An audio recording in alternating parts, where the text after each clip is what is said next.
నమస్తే, మీరు చూస్తుంది అగ్ని 24 టాక్స్. నేను మీ రామకృష్ణ. కల్తీ మద్యంపై కన్నెర చేసిన కనిగిరి మహిళలు. Kanigiri municipal vice chairman police Shanti నేతృత్వంలో వైసీపీ శ్రేణులు పెద్ద సంఖ్యలో ప్రొహిబిషన్ అండ్ ఎక్సైజ్ శాఖ కళ్ళ ముందు ధర్నా నిర్వహించారు. రాష్ట్రంలో కల్తీ మద్యంతో యువత ప్రాణం కోల్పోతుందని సందర్భంగా వారు ఆరోపించారు. అధికారంలోకి వస్తే నాణ్యమైన మద్యాన్ని తక్కువ ధరకి అందిస్తామని చెప్పి అధికారంలోకి వచ్చిన చంద్రబాబు నాయుడు అండ్ కూటమి నాయకులు ఇప్పుడు ప్రజలను వంచి కల్తీ మద్యమాన్ని అంగట్లో పెట్టి అమ్ముతున్నారంటూ ఆరోపించారు. వెంటనే ప్రభుత్వం కల్తీ మద్యాన్ని తొలగించాలని, మంచి నాణ్యమైన మద్యాన్ని అందించాలని సందర్భంగా డిమాండ్ చేశారు. వైసీపీ శ్రేణులు పెద్ద ఎత్తున యొక్క కార్యక్రమంలో పాల్గొన్నాయి. పోలీస్ శాంతి మీడియాతో మాట్లాడారు. ఆమె మాటలతో చూద్దాం. నా పేరు పులిశాంతి, కనిగిరి నియోజకవర్గ మహిళా అధ్యక్షురాలిని మరియు కనిగిరి మున్సిపల్ వైస్ చైర్మన్.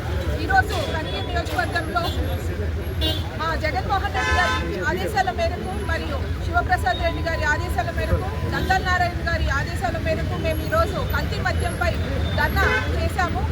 ఈరోజు కూటమి ప్రభుత్వం వచ్చిన తర్వాత ఈ అతి కొద్ది సమయంలో 5,300 కోట్లు వాళ్ళు ఆదాయం పొందారు ప్రభుత్వము. ఈ డబ్బులు ఎక్కడికి పోయాయి? ఆయన సంపద సృష్టిస్తారంటే ఈ విధంగా సృష్టిస్తున్నారా? జనాల ప్రాణాలను వాళ్ళు తెగించి వాళ్ళు పెట్టి పనంగా పెట్టి వాళ్ళు ఇది చేస్తున్నారని మీ అందరికీ తెలుసు.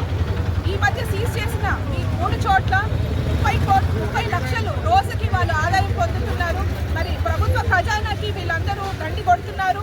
వాళ్ళు నాయకులకి, కార్యకర్తలకి ఈ విధంగా ఆదాయం చేకూరుస్తున్నారు. కాబట్టి ప్రజలందరూ గమనించి ఈ కల్తీ మద్యాన్ని తాగొద్దు. మా జగన్మోహన్ రెడ్డి గారు పరిపాలన మీకు ఇంటి ముందుకు తీసుకొచ్చాడు. కానీ ఈ రోజు చూసినట్టయితే కూటమి ప్రభుత్వం సారా, నాటు సారా, కళ్ళు ఇవన్నీ కూడా ఇంటి వద్దకి హోమ్ డెలివరీ చేస్తున్నారు. అది కాక పల్లెటూర్లలో బెల్ట్ షాపులు ఎక్కడంటే అక్కడ పెడుతున్నారు. పర్మిట్ రూమ్లు అనేది కొత్తగా తీసుకొచ్చారు. ఆ పర్మిట్ రూమ్లు ఎవరు పర్మిషన్ ఇచ్చారు? వాళ్ళు ఇష్టం వచ్చినట్టు అయిపోయింది కూటమి ప్రభుత్వం. కాబట్టి మేము ఈ వైఎస్ఆర్ కాంగ్రెస్ పార్టీ తరఫున కనిగిరి నియోజకవర్గంలో ఖండిస్తున్నాం. థ్యాంక్ యూ ఫర్ వాచింగ్ అగ్ని 24 టాక్స్.